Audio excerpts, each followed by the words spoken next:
جو مرید فرما لے۔ غوث اعظم نے کہا ٹھیک ہے، لیکن آنے والے نے کہا حضرت میری دو شرطیں ہیں۔ غوث اعظم نے کہا وہ کیا؟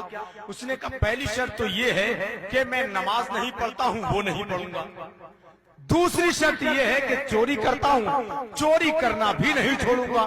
غوث اعظم فرماتے ہیں اور تم مجھ سے مرید ہونا چاہتا ہے؟ کہا ہاں، مرید آپ سے ہی ہونا ہے اور آپ کو ہی کرنا ہے، کہیں اور جانا بھی نہیں ہے۔ غوث اعظم نے ہاتھ اٹھائے اور کہا مولا اس کو نماز کی توفیق عطا فرما، چوری سے بچنے کی توفیق عطا فرما۔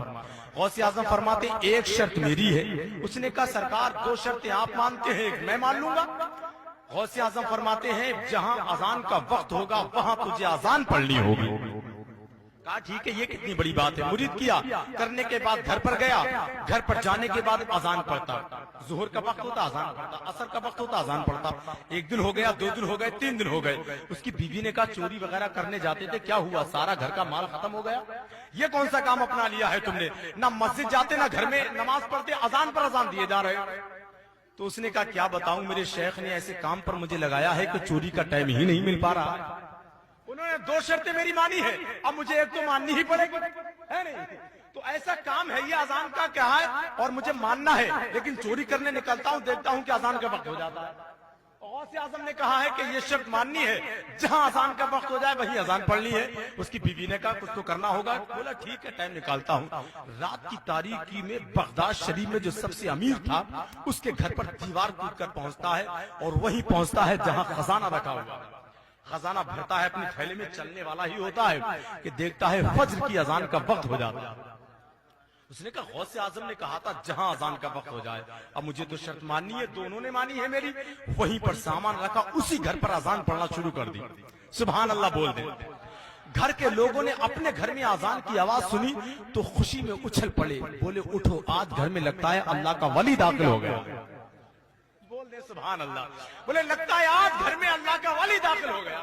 پورے گھر کے بھی بچے جوان بچوں کو سب کو اٹھا دیا، بولو اٹھو آج قسمت کا ستارہ چمک گیا ہے، آج گھر میں اللہ کا ولی اور اس کے پیچھے نماز پڑھنے کا موقع ہمیں ملے گا۔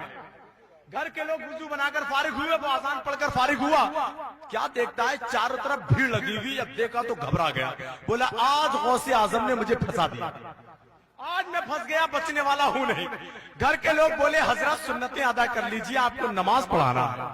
اتنا سنا تو جان میں جان آئی، فوراً سنتوں کی نیت باندھ لی اس نے، اور باندھنے کے بعد جیسے ہی سنتیں پڑھ کر فارغ ہوا تو کیا دیکھتا ہے اس کے پیچھے دو صفیں لگی ہوئی ہیں۔ اللہ اکبر۔ اس نے کہا کیا معاملہ؟ گھر کے لوگ بولے حضرت نماز آپ کو پڑھانی ہے۔ سبحان اللہ بولے نماز آپ کو پڑھانی ہے۔ اس نے کہا زندگی میں کبھی میں نے اپنی خود کی تو نماز پڑھی نہیں، آج پڑھا کیسے دوں گا؟ کیا کہہ رہے ہو؟ میں چور ہوں، چوری کرنے آیا ہوں، تو دیکھو مال رکھا ہوا ہے، تمہارے گھر سے میں نے چرایا ہے۔ گھر کے لوگ بولے نہیں، آپ تو اللہ کے ولی ہیں۔ سبحان اللہ۔ اور جیسے ہی اس نے سنا ہے کہ یہ گھر کے لوگ مجھے اللہ کا ولی کہہ رہے ہیں تو وہ اور اچھل گیا، بولے کیا اللہ کا ولی کہہ رہے ہو مجھے؟ پوری زندگی چوری کرتے ہوئے ہو گئی، یہ تو میرے شیخ نے آج مجھے پھنسا دیا۔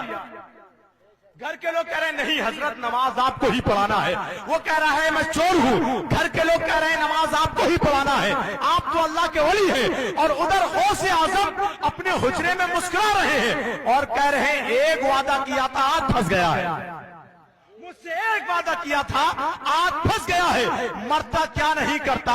گھر کے لوگوں نے کہا حضرت نماز کا وقت نکل جائے گا، جلدی نماز پڑھائیے۔ کہا نہیں مانتے ہو تو نیت باندھ لو۔ نیت جب صفیں لگائی، نیت باندھی، نماز پڑھا کر فارغ ہوا تو کیا دیکھتا ہے دعا مانگ کر جیسے ہی فارغ ہوتا ہے کیا دیکھتا ہے کہ پورا گھر کوئی ہاتھ چوم رہا ہے، کوئی پیر چوم رہا ہے۔ زندہ ہے تو اپنے زندہ ہونے کا ثبوت سبحان اللہ کہہ کر دیجیے۔ تو آنے والا جملہ جو چور نے کہا تھا اس کو سن کر نعرہ لگانے والے نعرہ لگائیں گے، سبحان اللہ کہنے والے سبحان اللہ کہیں گے۔ کوئی ہاتھ چوم رہا تھا، کوئی پیر چوم رہا تھا اور وہ کہہ رہا تھا واہ غوث اعظم، واہ غوث اعظم، زندگی میں ایک وقت کی نماز میں نے پڑھی ہے تو پورا گھر میرے ہاتھ اور پیر چوم رہا ہے، اگر پانچوں وقت کی نماز پڑھنے لگا تو پوری دنیا میرے قدموں میں جھک جائے، پوری دنیا